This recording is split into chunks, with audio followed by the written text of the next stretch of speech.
Buen día, les saluda Jacqueline. En esta oportunidad vamos a desarrollar el tema de Antecámara 7, la ley de la alquimia.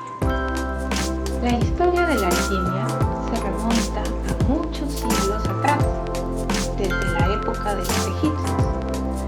Ya se veía entonces la necesidad de transmitir este conocimiento sagrado que nos guía hacia la redención del alma humana. Los grandes sabios alquimistas eran seres iluminados que conocían la sabiduría esotérica, los misterios del sexo, conocían la astrología, la medicina, el arte, la ciencia y la religión. Estos grandes sabios dejaron sus enseñanzas plasmadas en escritos, en gráficos y en un lenguaje sumamente especial y difícil de captar para aquellos que no tenían la preparación esotérica necesaria. Por ello, el curso de la alquimia nos sirve para desarrollar esa capacidad de entender los misterios sagrados del sexo y muy en especial la ciencia de las transmutaciones. Lo que ellos proponían era la transmutación del plomo en oro, y esto se refería enfáticamente a trabajar con nuestra personalidad, que es el medio de manifestación del ego. Así que había que transmutar el plomo de la personalidad en el oro del espíritu. Y esto se lograba mediante la muerte del ego, que hacía que nazcan las virtudes del alma. De esa manera se lograba crear la piedra filosofal, que confería a los iniciados de la salud del cuerpo físico, facultades superiores y la vida eterna. Esta alegoría se refería a recuperar ese nivel del ser que nos ubicaba en los espacios superiores, cercanos al absoluto. Como ustedes recuerdan, en la clase anterior vimos el rayo de la creación y ahí nos ubicaron en el sexto orden de mundos o en el microcosmos, al cual lo rigen 48 leyes. Es muy importante reflexionar sobre esas leyes, debido a que las leyes nos indican los errores y de esa manera, al estudiar las leyes y corregir los errores, logramos nosotros enmendar nuestras deudas y comenzar a escalar grado a grado esos niveles del ser que nos acercarían nuevamente al absoluto. Necesitamos practicar el principio inteligente de la castidad, que justamente es lo que nos enseña la alquimia, los misterios del sexo, para lograr la verdadera castidad, que es la sublimación de la sustancia sagrada, de la sustancia sexual, que nos otorgara el absoluto para volver nuevamente hacia esos mundos de felicidad que corresponden a los niveles superiores del ser. Pero, ¿qué entendemos por fornicación? El concepto exacto lo tenemos en Levíticos 15, del 2 al 3, que dice lo siguiente: Hablad a los hijos de Israel y decidles: cualquier hombre que padece flujo seminal es impuro a causa del flujo. En esto consistirá la impureza causada por su flujo, sea que su cuerpo deje de estilar el flujo o lo retenga, es impuro. Por esta definición entendemos que todo el potencial de la sustancia sexual, que es producida por nuestro cuerpo físico y que es el resultado de procesos alquímicos, debido a que todos los alimentos que consumimos, el aire que respiramos, la energía que nosotros absorbemos mediante nuestro cuerpo vital se ve finalmente plasmada en esa sustancia sexual que representa lo más sutil o lo más fino que puede producir nuestro cuerpo físico. He ahí la fuente de vida, que contiene un potencial energético que nosotros desconocemos, pero que si supiéramos utilizar correctamente, nos podría ayudar a regresar al lugar de donde algún día vinimos, que es el absoluto. Así que esta sustancia sexual no se debe expulsar en un acto sexual, ni tampoco se debe retener en el supuesto estado de celibato, sino que esta energía se debe transformar. ¿Y cómo transformar esta sustancia sexual en energía? Esto lo vamos a ver en varias clases a lo largo del curso, pero en especial vamos a prestar atención a que el comportamiento puede transmutar nuestra sustancia sexual en energía. Y eso lo veremos más adelante. Así que la castidad se trata de esa capacidad de sublimar o transmutar la sustancia en energía.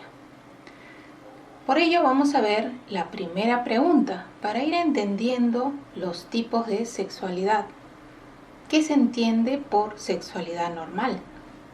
Personas de sexualidad normal son aquellas que no tienen conflicto sexual de ninguna especie. Es la energía sexual que se halla relacionada con la reproducción de la raza y la salud del cuerpo físico. ¿Qué entenderíamos por conflicto sexual? Cualquier pensamiento de tipo morboso respecto al sexo, o quizás miedos, ¿no? Miedos o tabúes que se generan desde la niñez y que se quedan grabados en nuestra mente. Un conflicto sexual también son determinadas manías y fantasías relacionadas con el sexo. Podríamos decir que una persona sin conflicto sexual tiene la mente limpia y las emociones puras. Es como cuando los niños expresan su cariño hacia las personas, su admiración y su alegría sin sentir ningún tipo de alteración en su mente, en sus emociones o en su cuerpo físico. Es un sentimiento puro y a eso se refiere la sexualidad normal. Y hay que hacer énfasis en que está relacionada a la salud del cuerpo físico. Eso quiere decir que cuando nosotros no gozamos de salud ni de una larga vida, quiere decir que hay conflicto sexual, que se está perdiendo la energía creadora.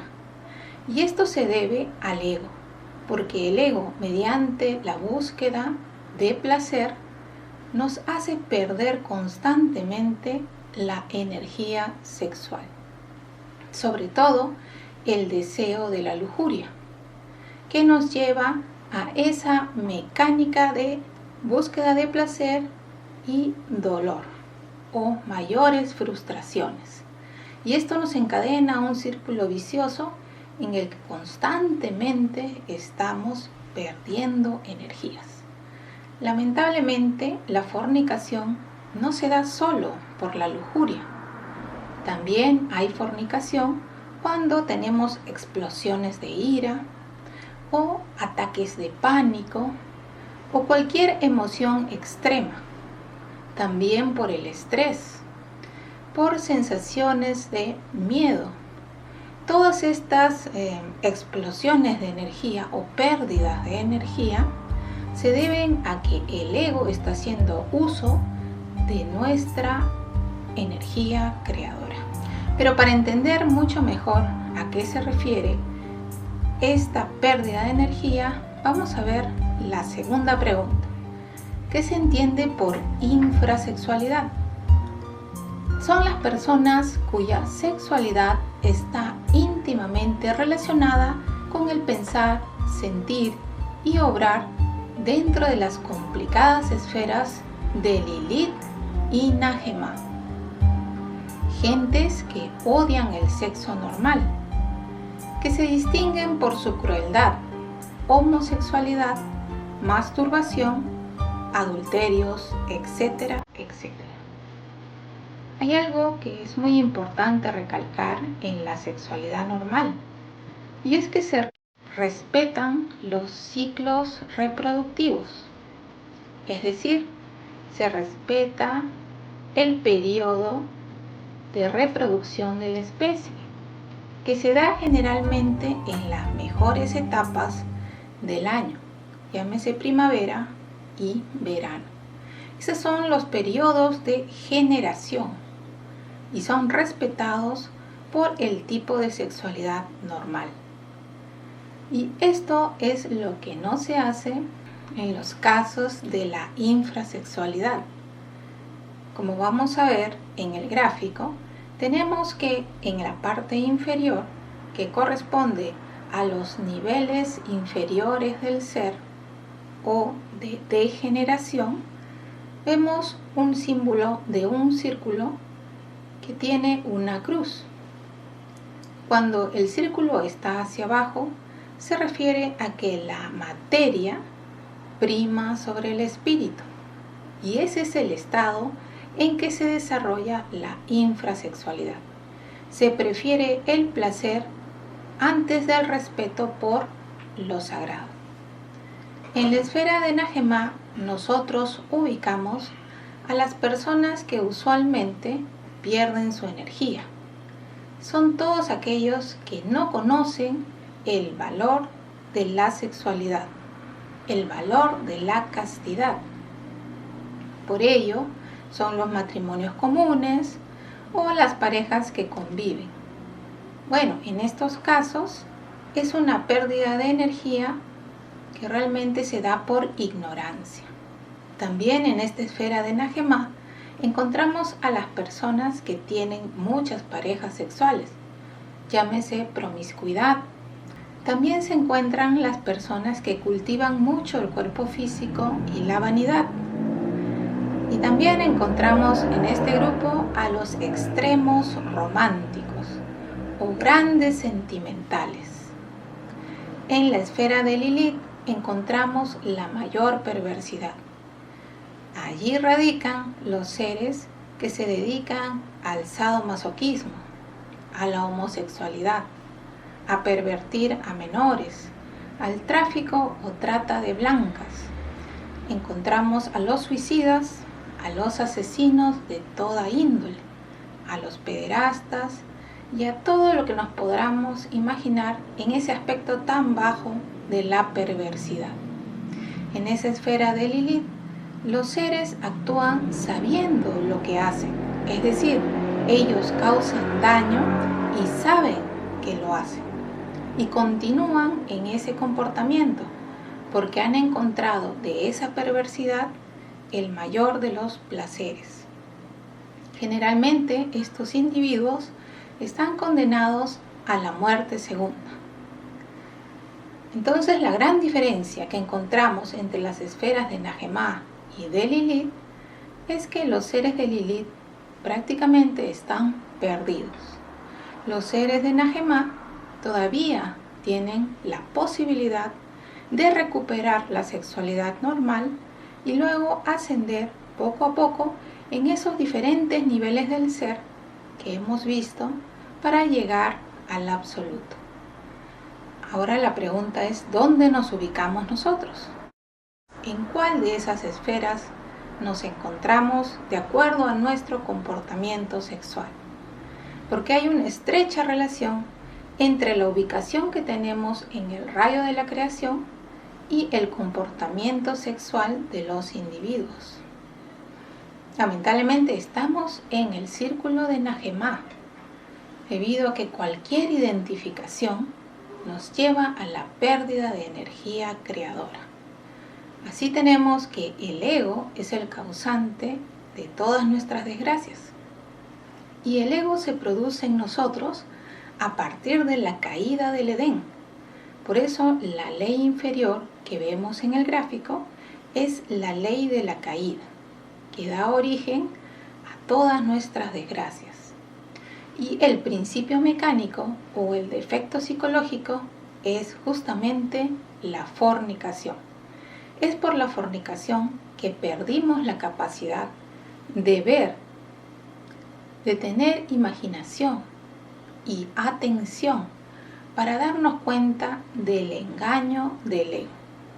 Y todo este espacio inferior en el gráfico representa al sueño de la conciencia.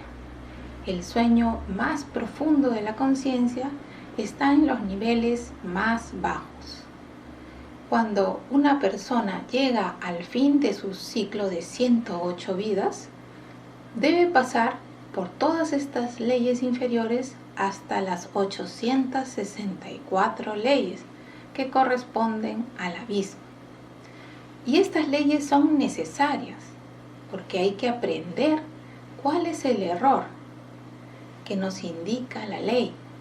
Y si corregimos los errores, tendremos la oportunidad de recuperar esa pureza original para volver nuevamente al absoluto. Tenemos dos grandes diferencias en bajar y caer. Bajan aquellos que respetan el sexo, que aprenden a trabajar con las leyes de la alquimia. Caen aquellos que no respetan la sexualidad y que se guían solo por la búsqueda de placer. Lamentablemente, la gran mayoría de la sociedad busca, mediante el placer, acallar las frustraciones internas que viven.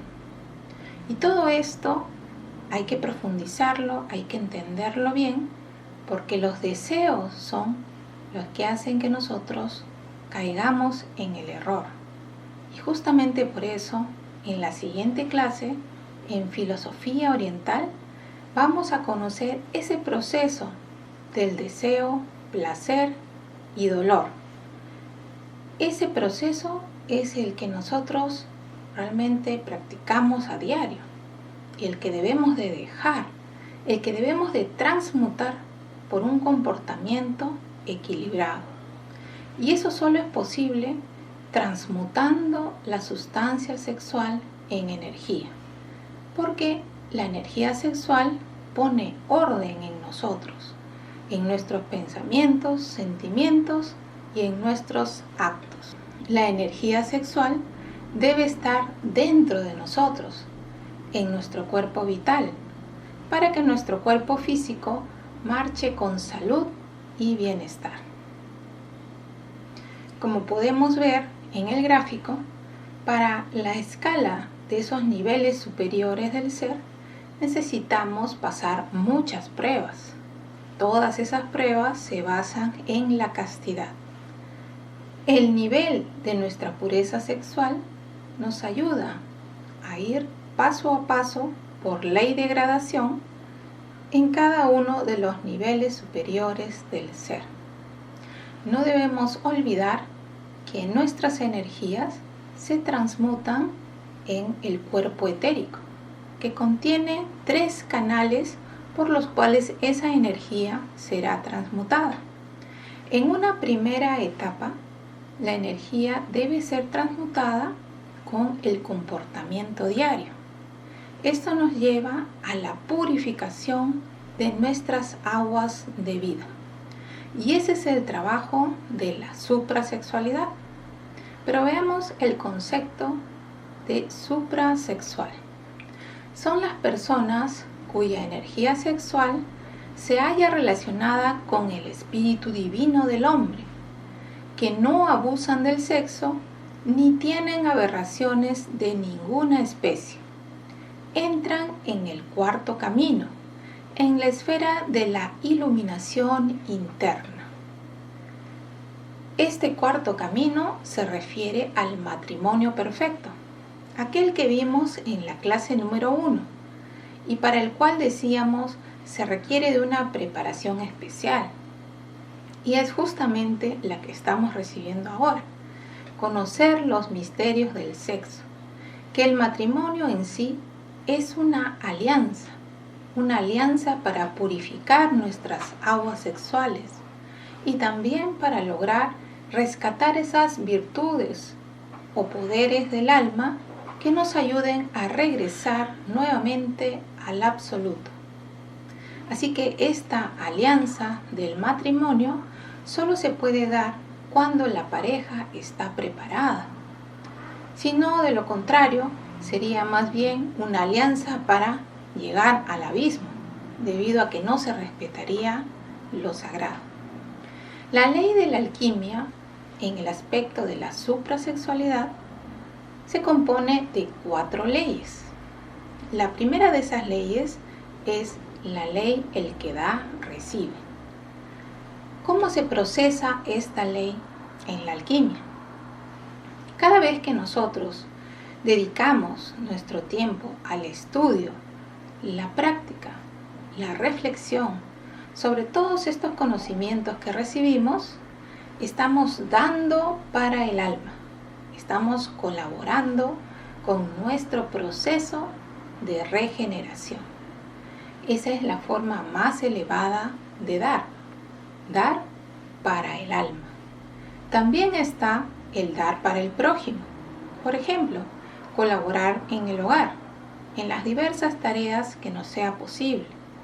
Colaborar económicamente para solucionar algunos problemas familiares o quizás del entorno. También colaborar en el trabajo, tratando de dar lo mejor de nosotros en cada una de nuestras labores. Así que podemos dar para el prójimo y también dar para sí mismos. Qué importante sería que podamos dedicar el estudio de los libros y estas prácticas que vamos a comenzar a realizar durante las entrevistas en nuestro diario vivir. Luego de esta ley, el que da recibe, continuamos con la ley de la cruz. ¿Cómo se practica esta ley en el diario vivir? Pues siempre llegando a conciliar con los demás. Cada vez que se nos presente alguna discrepancia o una posible situación de conflicto, deberíamos nosotros tratar de ponernos en el lugar de la otra persona, entender su punto de vista para llegar a un acuerdo, para poder de esta manera aprender, porque cada vez que nosotros conciliamos con los demás, aprendemos algo. Podemos también reconocer qué es lo que se opone a buscar una conciliación. Y generalmente es nuestro orgullo. Así que cada vez que buscamos conciliar, estamos trabajando con el orgullo que siempre trata de imponerse. Es muy importante aprender a conciliar en todos los espacios, ya sea en el espacio laboral, como en la familia o con los amigos. Llegar a conciliar es aprender a convivir. Y estas 2 leyes, el que da recibe y la ley de la cruz, nos ayudan a aprender a vivir de una manera inteligente, sin perder energías. Recordemos que el ego siempre busca conflictos, siempre busca imponerse. Y es la mayor traba para cumplir con estas 2 leyes y sus principios: colaborar y conciliar. Si nosotros practicamos estas 2 leyes con sus principios, logramos limpiar nuestras aguas de vida, es decir, logramos limpiar nuestra sustancia sexual, ya que en el semen, que tanto lo producen los varones como las damas, se plasman toda nuestra calidad de pensamientos y sentimientos. Así que este semen se va limpiando conforme nosotros cambiamos nuestra forma de pensar y de sentir. Cuando practicamos la ley el que da recibe y colaboramos con los demás, dejamos de ser egoístas. Cuando practicamos la ley de la cruz y buscamos conciliar, aprendemos a convivir en paz y armonía. Todo esto se plasma en nuestra substancia creadora y de esa manera se van limpiando las aguas. Luego se pasará a otra etapa más avanzada en la que entran dos leyes, la ley del Sahaja Maituna y la ley del arcano AZF. Estas dos leyes se practican ya con el trabajo propiamente sexual de la unión de la pareja, en la que por supuesto no debe haber pérdida de energía creadora y ambos deben elevar esa energía por el canal central de la columna vertebral.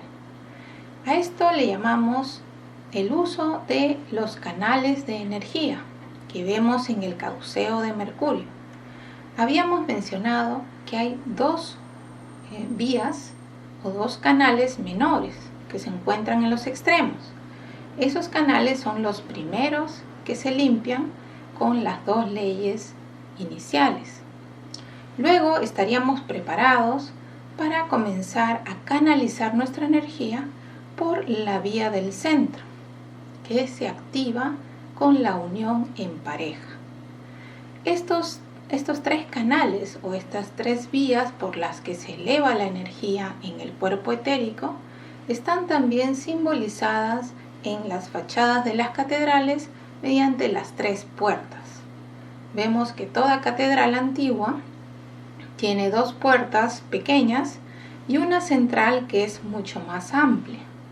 Esto simboliza por dónde debe discurrir la energía sexual transmutada, para que vaya despertando uno a uno los chakras que se encuentran conectados a la columna vertebral. Bueno, este trabajo es mucho más avanzado y lo veremos con mayor detalle en clases posteriores.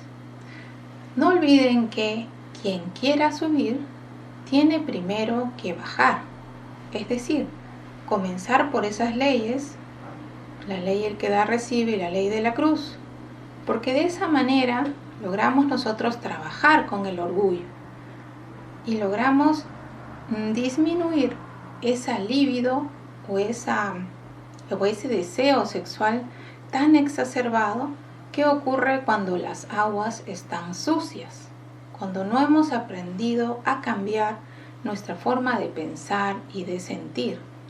Bajar entonces significa comenzar a respetar ese proceso de purificación o de limpieza que debemos nosotros practicar mucho antes de la unión sexual con la pareja. También tenemos en la parte superior una frase que dice que el trabajo no es técnico, sino filosófico. Esto se debe a que no basta con no eyacular o no perder la sagrada sustancia sexual. No basta con eso. También debe haber ese trabajo de sacrificio y purificación de las aguas de vida. Así que el trabajo es a la par. Tanto hay que sacrificar esos hábitos inferiores como hay que transmutar o sublimar la sustancia sexual. Más adelante vamos a ver otros métodos para sublimar la energía, llamados pranayamas, mantras y otro tipo de prácticas que iremos aprendiendo. Por el momento podemos limpiar nuestras aguas y sublimarlas mediante la colaboración y la conciliación. No olviden que estos dos principios son elementales para lograr el despertar de la conciencia y nuestra purificación. Como decíamos, en la siguiente clase vamos a ver la filosofía oriental, que nos va a ayudar a reforzar este tema, porque el Buda también fue un alquimista, al igual que lo fue el Maestro Jesús, y nos dejaron enseñanzas muy importantes. En el budismo, el óctuple sendero, que nos marca 8 pasos para lograr la purificación y salir de este mundo del samsara, o el mundo de la ignorancia y el dolor. Muchas gracias por su atención y solo quisiéramos resaltar que cuando estudiemos realmente el deseo de la lujuria y podamos comprender las consecuencias que nos trae, realmente estaremos en capacidad de transmutar ese deseo lujurioso en sabiduría y amor. Y por ese camino lograremos la redención de nuestra alma y recuperar las facultades superiores del ser. Muchas gracias y hasta pronto.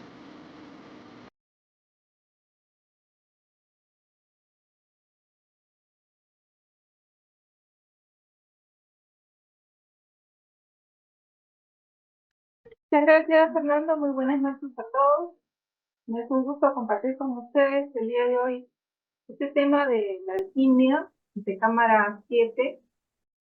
Ya tenemos cierta base para entender que si nosotros aprendemos a valorar esta energía sexual que viene del absoluto a través de todos nuestros centros de energía, como vimos en el gráfico de la clase anterior, si aprendemos a valorar esa energía y ese potencial, pues todo puede ser diferente en nuestra naturaleza y también fuera. Todo este uso de la energía sagrada, pues va quedando registrado de existencia tras existencia, y ese uso que le damos va, gracias a esa potencia creativa que veíamos en la clase anterior, nos va ubicando en uno de estos tres lugares. Acá tenemos el gráfico, muchas gracias, Fernando. Pues ahí tenemos el sexo normal en la parte central, que correspondería a un mundo físico de 48 leyes, el sexo normal en el que se respeta esta energía, porque solo se usa de ella para la reproducción de la especie y en los ciclos reproductivos, que eso es bastante importante.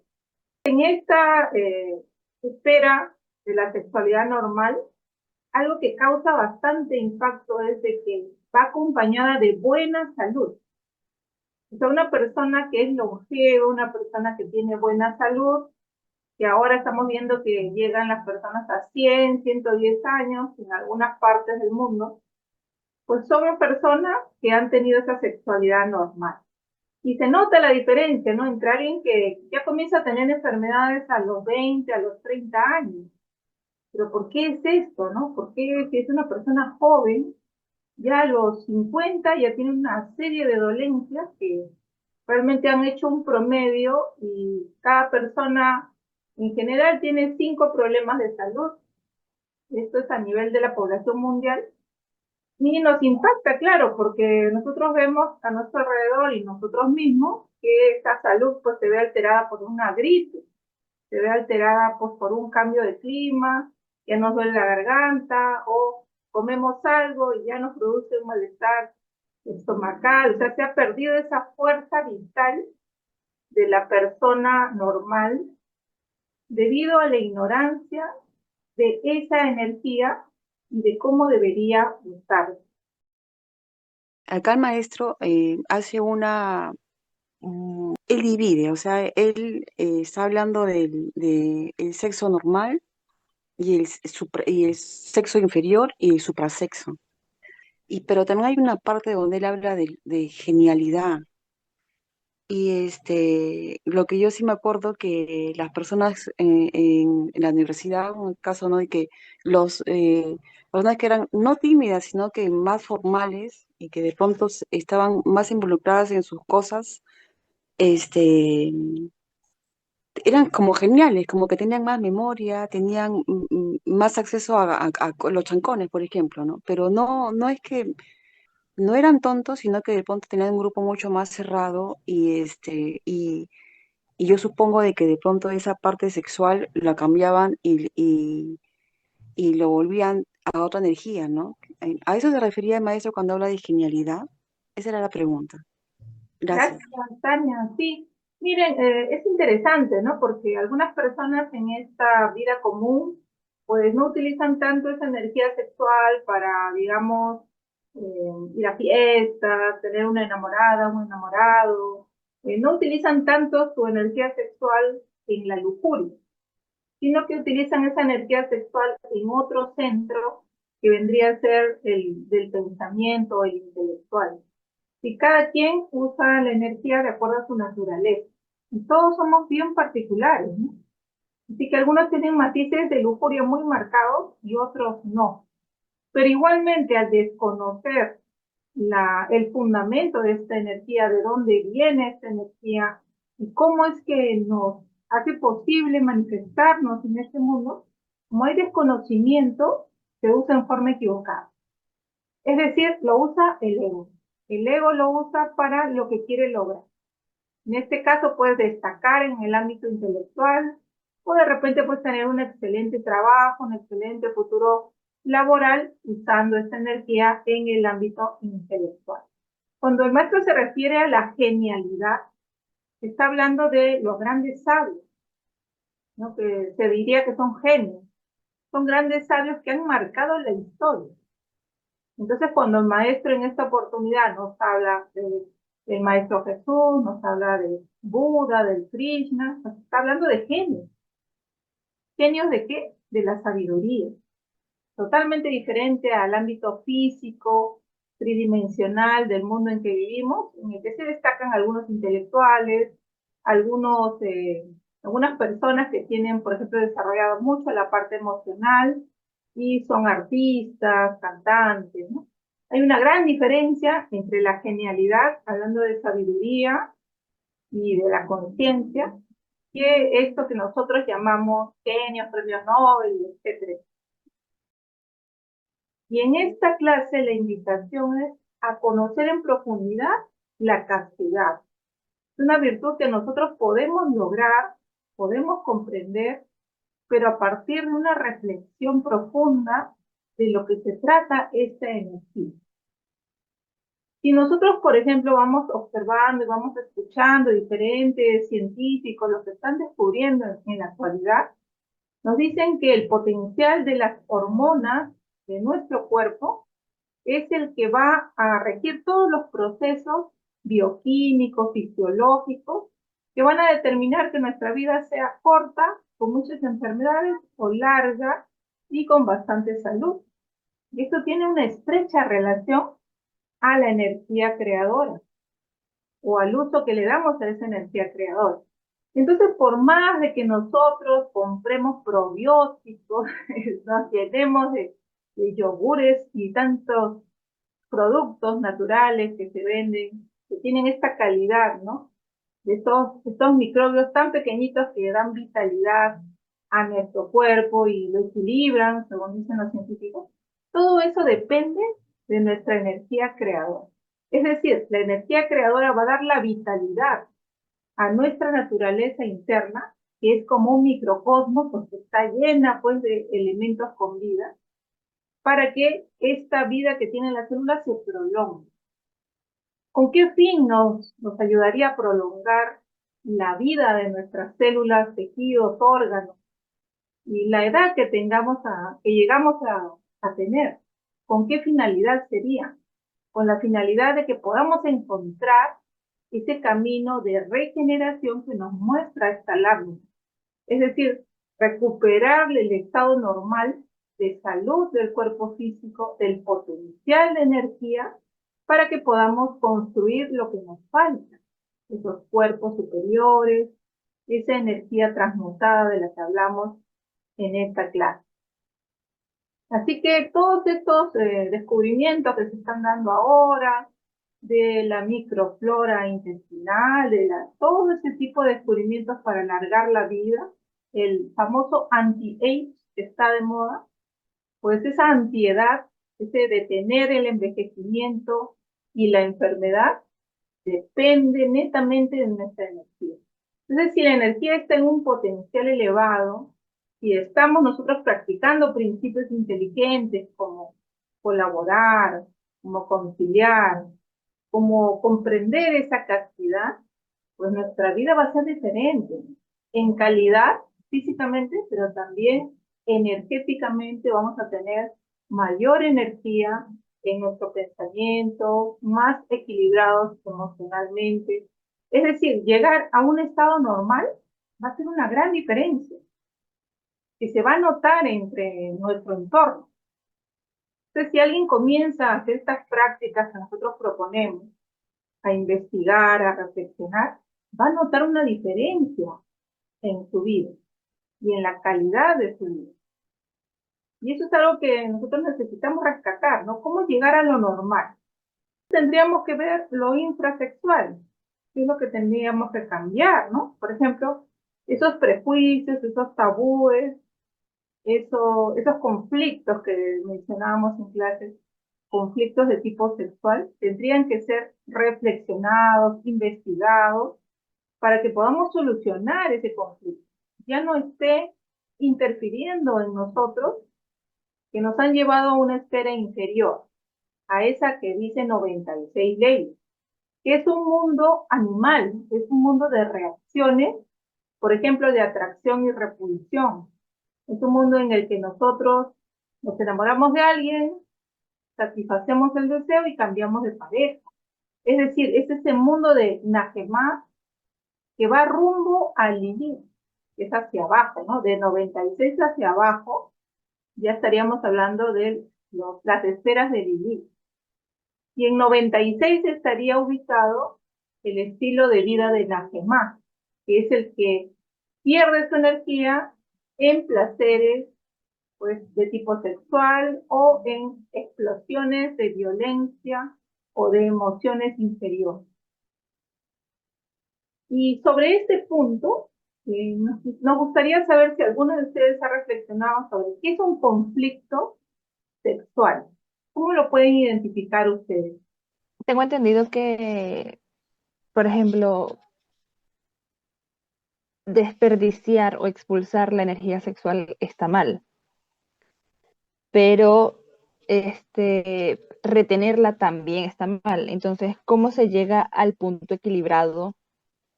Por ejemplo, en el caso de las mujeres, nosotros tenemos ciclos reproductivos y hay un ciclo, un periodo dentro del mes, un periodo ovulatorio, que es el en el que instintivamente la mujer tiende a acercarse al varón, o en que esa semana del ciclo se muestra más atractiva físicamente sin proponérselo, ¿no? ¿Por qué? Porque está siguiendo un trabajo químico, bioquímico, biológico, que lo produce su cuerpo. O sea, ella no piensa en verte simpática esta semana, sino que se da espontáneamente por la producción de hormonas que se dan a nivel biológico.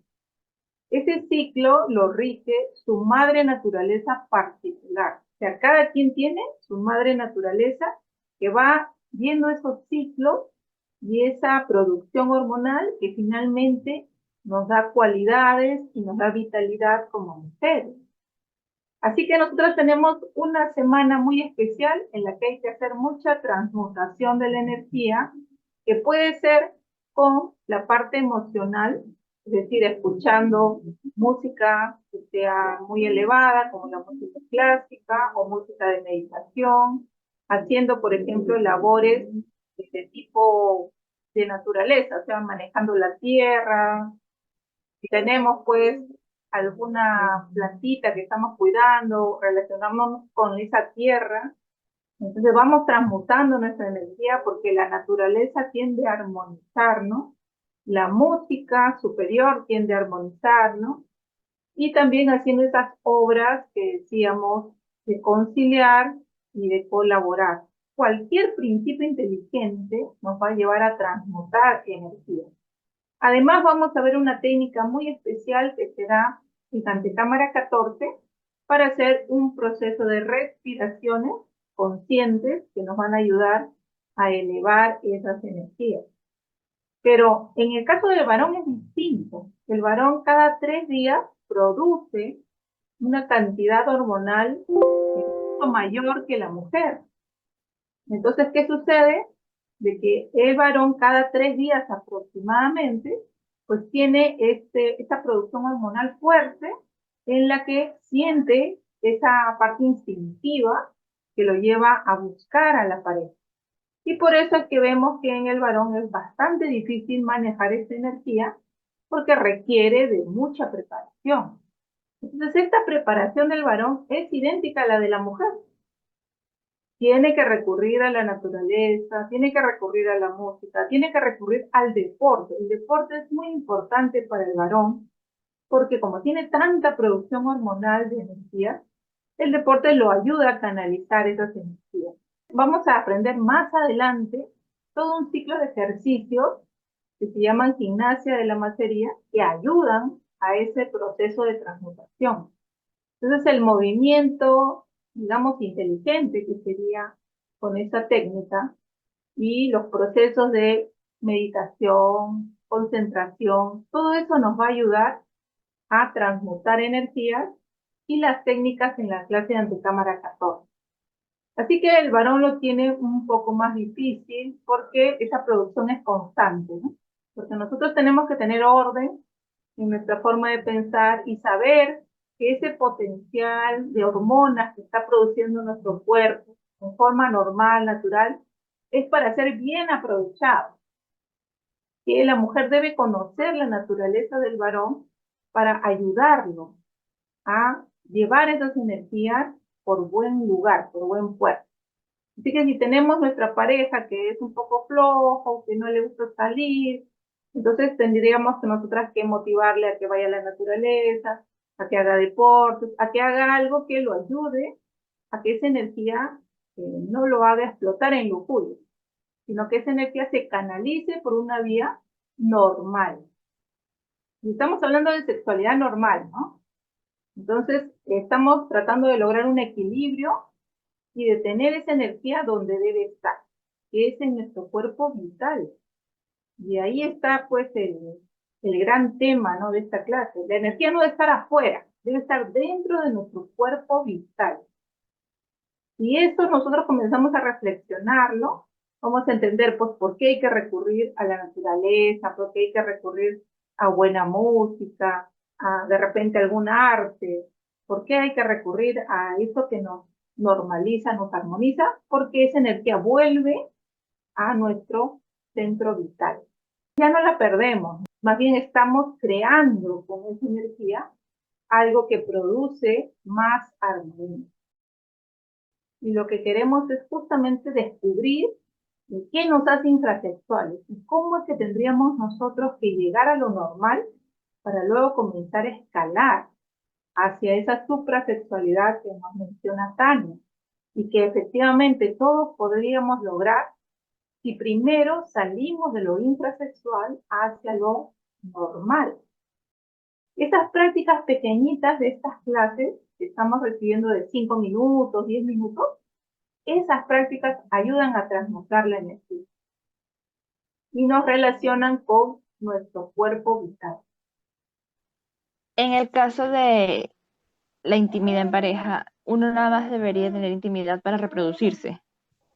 Ahí entra esa parte que decíamos de las 4 leyes que componen la alquimia, ¿no? Entonces, en este aspecto normal, nosotros debíamos practicar siempre la ley del que da recibe y la ley de la cruz, o sea, colaborar y conciliar. Y eso se mantiene en todo nivel, de la pareja, de las amistades, del trabajo, donde sea que uno vaya, aprende a colaborar, aprende a conciliar con los demás, o sea, ya no discute, se pone de acuerdo, sabe ceder, sabe entender la posición del otro.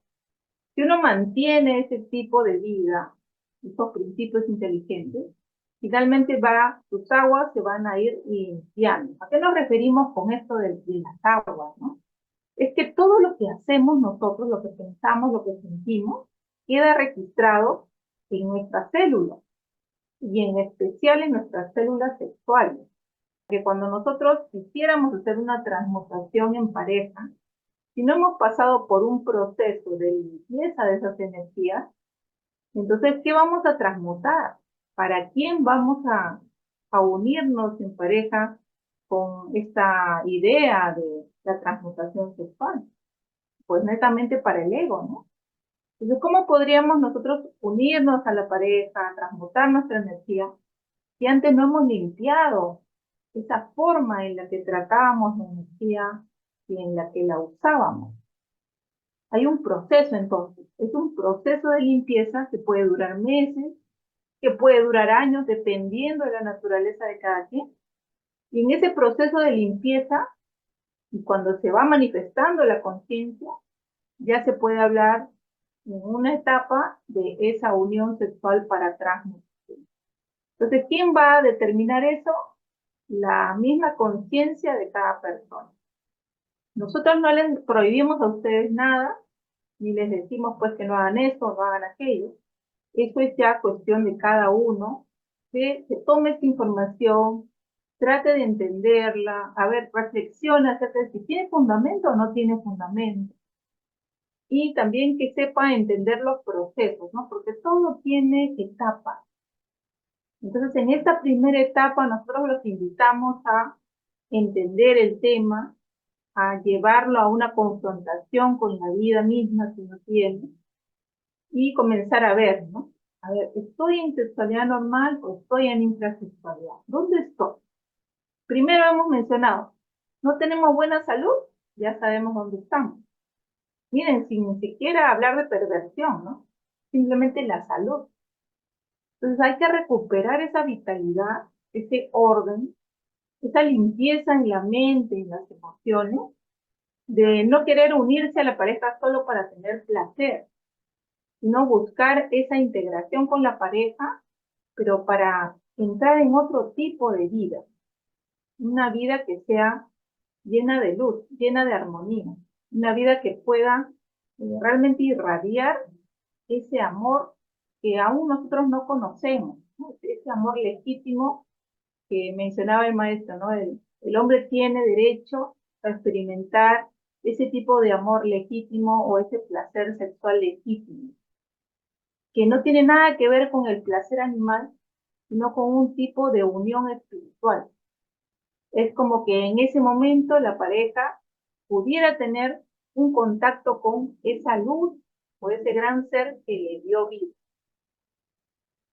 Para llegar a ese punto, tenemos primero que hacer una limpieza, ¿no? Ese proceso de limpieza, como mencionábamos, va a empezar a partir de estas acciones correctas, principios inteligentes, y de las prácticas que vamos a ir viendo.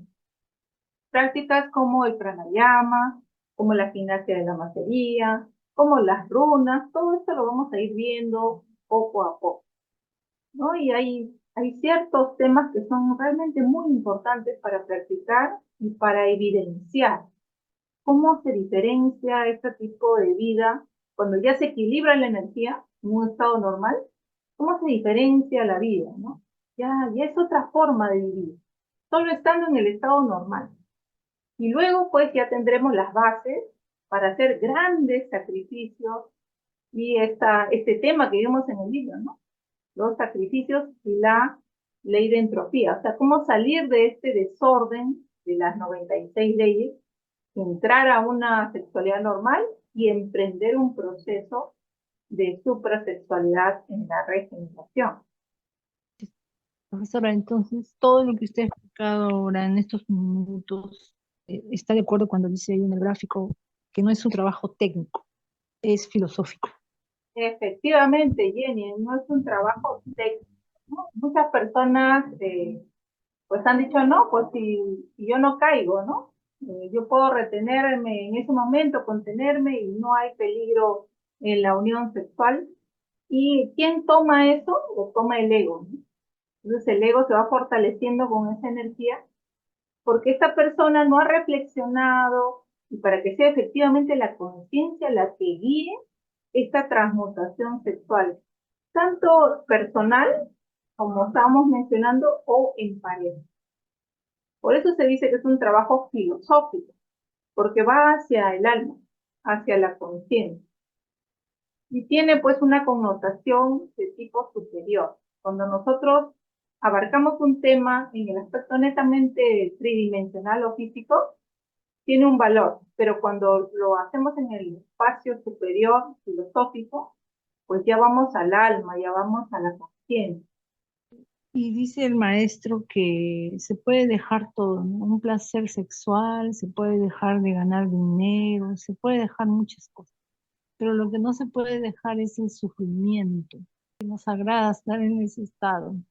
Y yo viéndome de verdad todos los días, tiene mucho desierto. Y a veces hasta con cosas pequeñas, no, ya está, yo ya estoy angustiando. Y yo digo, ¿qué tiene este sufrimiento? ¿Qué poder tiene? Me parece que hay muchos yoes detrás de este sufrimiento que uno no lo ve así.